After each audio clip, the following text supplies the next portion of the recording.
7:12 and minus 14 degrees in downtown Montreal. The sun is up, but it is cold out there. Chris Abel is our tech expert, and he joins us once again on a Sunday morning to take a look at what is going on out there in the robot world to start. Good morning, Chris. How are you? Good morning. I'm fine. Okay, this first story, I actually saw it zip by on a TV screen, and I, for the life of me, could not. I thought I was in a fever dream. Okay, we're Yeah. talking about robot dogs. Okay, this story gets crazier. Robot dogs making political statements at an art exhibit. Explain.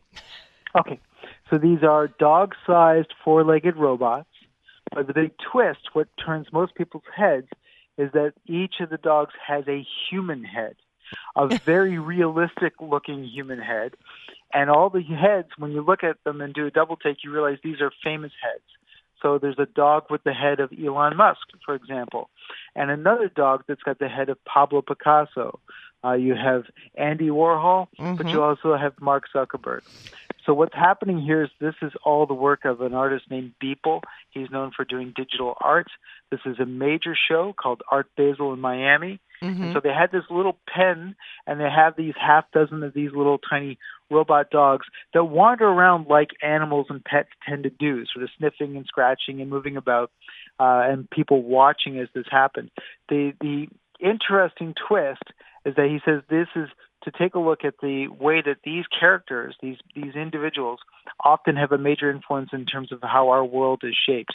And so each dog will occasionally stop and take a photo with a camera in its chest.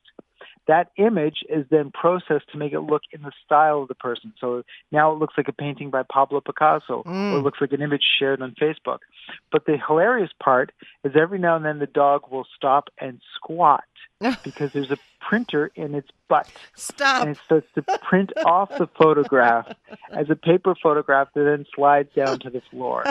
And so I like this because this Miami Beach art festival is one of the wealthiest that's out there. If you and I were to go there, we could not buy any of the art. Well, listen, I don't know if you know this, Chris. My husband is an artist, and he showcases there quite often. So I've been to Art Basel. It's a trip. But when I saw the photos of the images of the robot dog with Mark Zuckerberg's face, that is very trippy. We'll leave it at that. Well, it's very bizarre to see.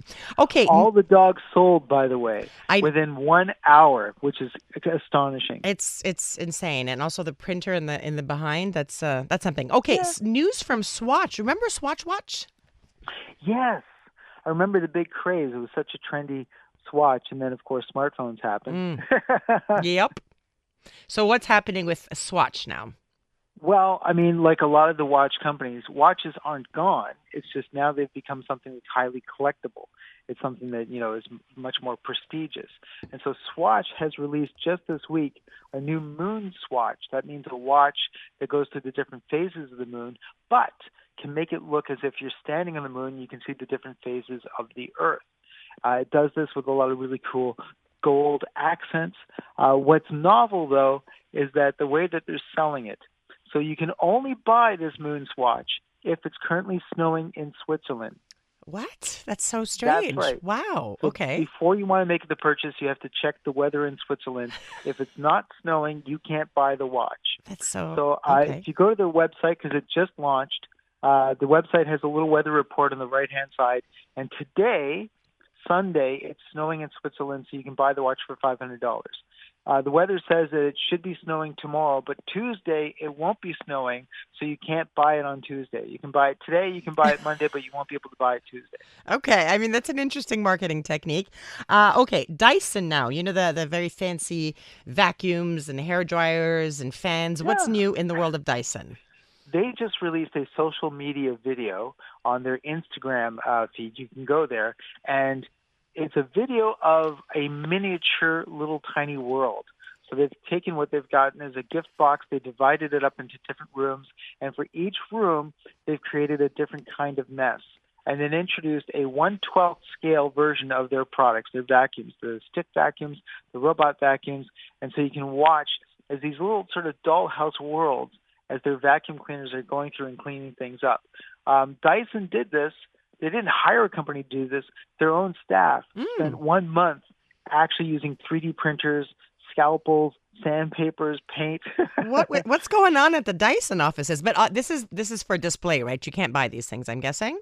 Yeah, sadly you can't buy them. I think a lot of people would like to, but no, it's not available for sale because each one is made by hand.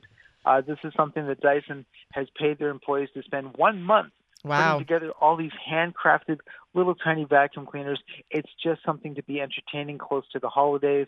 So they've put out videos on Instagram, on their main website. They can have behind the scenes so you can actually watch the artists. It's quite captivating. It's interesting, and it speaks to the world of Dyson. Dyson says that this is important in terms of their process because this is their prototyping team. And their prototyping team often makes models of their products in advance. And so, again, I've often spoken about the importance of model making, of Lego. People think, what does that have to do with technology? I'm like, no, you have no idea. All these tech companies, they spend a lot of time doing this kind of stuff. No, there's a huge, there's a creative process there. Chris Abel, remind everyone where they can find you. You can go to my website at chrisabel.com. That's KRISABEL. And then socially, on all the cool social platforms, you can find me, Real Chris Abel.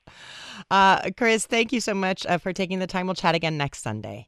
All right, take care. All right, it is 7:18. Dr. Christopher Labos will be joining us in just a few moments. Good news. Finally, some good news for food allergies, in particular peanut allergies. If you have peanut allergies, someone in your life has peanut allergies, especially the kiddos, Dr. Labos has some good news for you. You're listening to CJAD 800.